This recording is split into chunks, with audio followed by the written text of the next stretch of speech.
I think this is a very difficult situation for Facebook and Twitter simply because they don't have a strong case for what's going to happen in the midterms. Effectively, they've asked the country to trust them with the security of the midterm elections, and they have not been able to make internally the kinds of moves that would be necessary to protect democracy this time around. And so essentially they're coming in, they're going to make a lot of promises, will have a lot of presumably noise, none of which will matter. But then we're going to have the elections. And if something goes wrong that can be traced to any one of these companies, I don't know what the outcome is going to be, but it's going to be incredibly ugly because they have not been open, they've not been transparent, they've failed to cooperate with the congressional investigators, and so they will deserve a very severe punishment if the election doesn't go cleanly this time around. As you're talking, Roger, and I think that's what this is really about. Chairman Burr did make a mention just a moment ago about Google not being here, saying we would have liked to have questioned them. I got to ask you, what's being said in the Valley about Google's decision to skip? I think it is clinically insane, and I think every one of the board of directors should probably resign over this issue.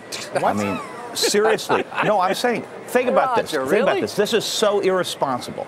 It is so irresponsible for them to sit there and go, hey, we're above this. YouTube is an enormous problem for democracy right now. It is an enormous problem for national security. The notion that they do not have to come because they don't feel like it is ridiculous. And, you know, Congress should cite them for contempt or something because you think really, a subpoena it's nuts. is, Google, people are Google's wondering about a great congressional company. subpoenas. They shouldn't be afraid.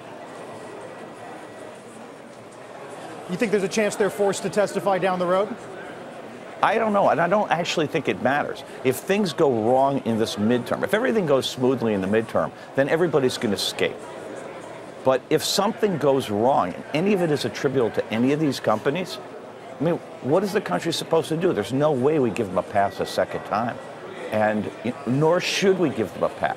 These are great businesses run by really, really smart people who, for whatever reason, they've allowed their egos and their arrogance to get in the way of common sense. They owe some civic responsibility to the country, and at the moment, the folks at Google do not seem to recognize that. I really tip my hat to Facebook has made a lot of changes over the last few months, yes, some of which are actually really helpful. And now, expensive.